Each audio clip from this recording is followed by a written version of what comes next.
Bonjour à tous, je suis une nouvelle fois très heureux de vous retrouver pour continuer à parler de Kubrick. Alors après avoir parlé de Lolita, on va donc aborder le film suivant, Docteur Folamour, dont la genèse remonte justement à la sortie de Lolita, en 1962, au début de la crise des missiles de Cuba. Alors je vais pas vous faire un cours d'histoire parce que je serais pas compétent pour ça, mais globalement cette crise, c'est un conflit diplomatique entre les États-Unis et l'URSS, dans le contexte de la guerre froide, au sujet de Cuba donc, pendant lequel il va y avoir des deux côtés la peur que l'autre camp utilise la bombe nucléaire et déclenche par la même occasion un conflit dont les conséquences auraient été dramatiques. Bon, il se trouve que c'est un sujet qui résonne particulièrement bien avec l'actualité, c'est pas volontaire de ma part, et qui a aussi été celui du film dont on va parler aujourd'hui, le 7ème de Stanley Kubrick, Docteur Folamour.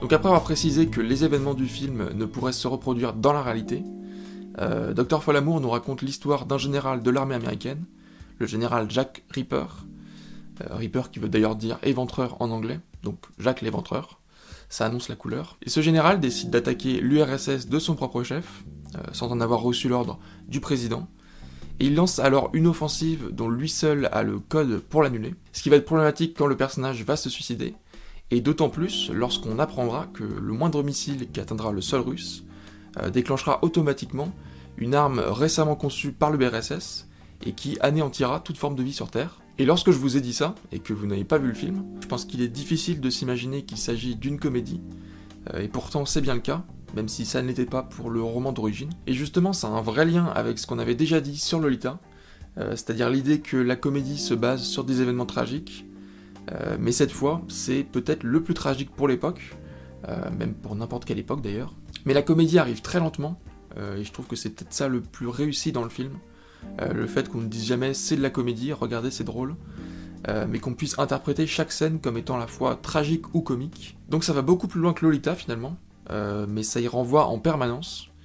Je pense que c'est ça qui m'a le plus frappé quand je l'ai revu, c'est le lien entre les deux films, qui sont quasiment conçus comme un diptyque. Et donc, comme pour Lolita, on retrouve Peter Sellers, qui incarne plusieurs personnages. Alors je sais que dans Lolita, il incarnait un seul personnage, mais qui se faisait passer pour plusieurs personnes.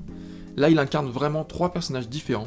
Le colonel Mandrake, le président, et Dr. Folamour en personne. Ça nous permet aussi de rappeler que Peter Sellers, en plus d'avoir joué dans 2 films de Kubrick, a aussi pu improviser la majeure partie de ses rôles. Ça sera aussi le cas de Lee Ermey, le sergent instructeur dans Full Metal Jacket, mais c'est quelque chose dont Kubrick n'est pas coutumier. Et donc, comme je le disais plus tôt, c'est tout de même une comédie, malgré la gravité du sujet abordé, et j'ai même envie de dire que plus le sujet est grave justement, plus le comique arrive facilement. C'est le désespoir de la situation qui provoque le rire.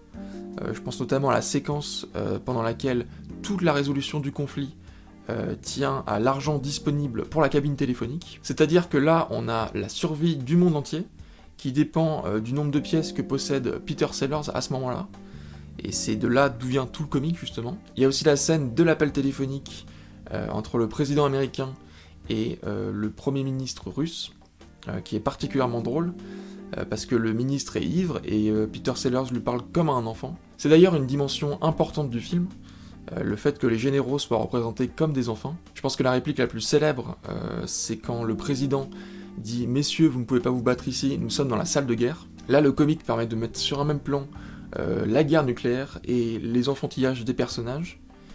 Et c'est aussi quelque chose qui est très bien illustré dès le début, dans le générique. On a directement une opposition entre le fond, ni plus ni moins qu'une guerre nucléaire, et la forme, c'est-à-dire une musique douce qui accompagne des images d'avions de guerre, mais qui, avec la mise en scène, donne plus l'impression de voler paisiblement, un peu comme des jouets d'enfants. C'est quelque chose qui est renforcé d'ailleurs par le fait qu'il s'agisse d'une maquette, mais aussi et surtout par la typographie des écritures, qui paraît là aussi être l'écriture d'un enfant, avec des lettres capitales et des lettres de tailles différentes selon les mots, qui semblent aussi être rédigées à la main, ce qui contraste vraiment avec l'idée qu'on se fait de la guerre. Et c'est l'occasion de rappeler le talent de Kubrick pour mettre en scène ses génériques, les débuts et les fins des films aussi. Kubrick est un vrai spécialiste de l'exercice, on l'a vu sur Lolita déjà, avec le générique et le premier plan sur la brume, et puis on le retrouvera aussi dans 2001, dans Orange Mécanique, dans Shining entre autres. Et donc on prend le sujet qui est peut-être le plus effrayant pour les spectateurs de l'époque, c'est-à-dire la perspective d'une guerre nucléaire, qu'on peut à nouveau comprendre aujourd'hui d'ailleurs, et on le traite avec la vision qu'aurait un enfant, ce qui rappelle également le traitement de la Shoah dans le film La vie est belle de Roberto Benigni. Alors en plus de cette dimension, il y a un rapport pendant tout le film au désir sexuel, il y a l'idée derrière que le fond de la guerre c'est le sexe, et que tout ça n'est en réalité que des démonstrations de virilité, mais quand le danger, quand la mort approche, on s'aperçoit qu'il s'agit en réalité d'enfants dont la voix tremblote. On se rend compte par exemple que le président américain et le premier ministre russe sont effrayés par la mort, ce qui peut se comprendre évidemment, mais c'est quelque chose qu'on voit quand même assez rarement au cinéma, chez un chef d'État.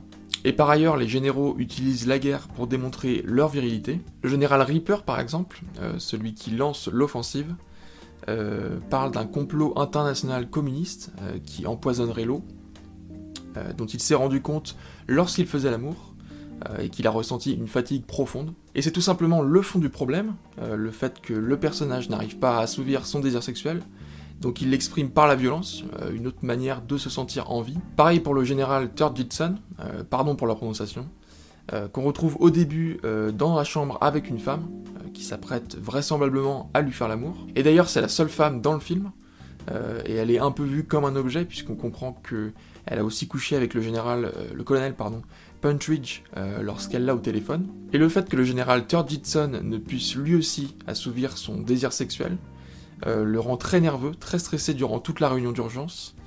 C'est quelque chose qu'on peut remarquer au nombre de chewing-gum qu'il mâche pendant tout le film. Les soldats, eux aussi, sont obsédés par les physiques féminins.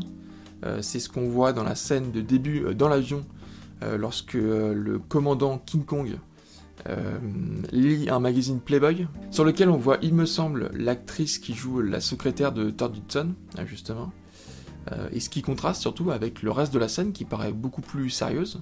Et enfin, il y a cette fin, justement, dans laquelle le commandant va monter sur la bombe comme sur un cheval, comme s'il jouissait du même plaisir que lors d'un rodéo, ou encore une fois d'un acte sexuel. Et cette dernière scène contient aussi le paradoxe d'être à la fois terrible sur le fond, mais belle sur la forme. Il y a quelque chose de très beau, de très chorégraphique, dans ces images de bombes qui implosent, et non pas qui explosent. Il y a en plus la musique qui joue un rôle très intéressant, le We'll Meet Again de Vera Lynn, qui est associé historiquement à la Seconde Guerre mondiale, et plus particulièrement aux retrouvailles entre les soldats et leurs proches à la fin de cette guerre. On ne sait trop où, on ne sait trop quand, don't know where, don't know when, mais par une journée ensoleillée. Et son usage est assez particulier ici, parce que c'était à l'époque, dans l'imaginaire collectif, une image de retrouvailles après des moments difficiles, une chanson optimiste. Mais là c'est un usage ironique du morceau, ça semble dire qu'avec une bombe d'une telle ampleur, il sera ensuite impossible de se retrouver, que ça signifie la fin de l'humanité. C'est quelque chose qui a d'ailleurs par la suite influencé notre vision du morceau, c'est ça aussi qui est intéressant avec le cinéma de Kubrick. Et donc ce qu'il y a d'attirant dans cette scène, c'est la musique, la beauté de l'image. C'est assez compliqué de dire ça, mais il faut admettre qu'il y a une sorte de virtuosité des plans. Et d'une certaine manière, ces images évoquent en nous le titre du film, ou plutôt le sous-titre, Comment j'ai appris à ne plus m'en faire et à aimer la bombe. Ça c'est la traduction littérale, je vous épargne mon anglais. Et ça évoque aussi le fond du problème, qui est le sexe, puisque ces plans évoquent aussi la pulsion sexuelle. Ce qui est intéressant parce que Kubrick parvient à nous séduire par des plans sur l'implosion de bombes, ce qui est à mettre en parallèle avec le fait que Vera Lynn était une icône féminine, dont la beauté était une référence pour les soldats britanniques de l'époque. Et donc c'est peut-être aussi comme ça, finalement, par la séduction, que Kubrick nous fait aimer la bombe. Donc voilà pour cette vidéo, et pour la série de vidéos sur des comédies. C'était pas non plus volontaire de ma part. Là on va plus parler de comédie avant un moment. Voilà, je suis content d'avoir fait une vidéo sur Docteur Folamour, parce que je me souviens que je l'avais pas particulièrement aimé la première fois que je l'avais vu. J'étais peut-être aussi trop jeune pour le comprendre. Mais je l'ai beaucoup plus apprécié aujourd'hui. Et une chose dont j'ai pas pu parler dans la vidéo, mais que j'ai trouvé intéressante pour l'anecdote, c'est que le film a été retardé, la sortie du film a été retardée. Il devait à l'origine sortir en 1963, année durant laquelle Kennedy, le président américain donc, est mort. Et donc ils ont eu la délicatesse de pas sortir le film la même année, en sachant que le président est un peu caricaturé dans le film. Et aussi de changer en post-production une phrase. Pour ceux qui s'en souviennent, le commandant fait à un moment la liste des objets se trouvant dans le kit de survie, Et il conclut en disant qu'on pourrait passer du bon temps à Vegas avec tout ça. Une phrase qui a été changée parce qu'il disait Dallas au départ, mais c'est la ville dans laquelle Kennedy a été tué. Voilà, donc j'espère que l'anecdote vous aura plu, et surtout que la vidéo aussi. Si c'est le cas, je vous invite à vous abonner ou à aimer cette vidéo. Je le répète à chaque fois, mais c'est très important pour cette chaîne, qui ne compte pas encore beaucoup d'abonnés. Vous pourrez donc faire partie des premiers, et moi je vous dis à très vite.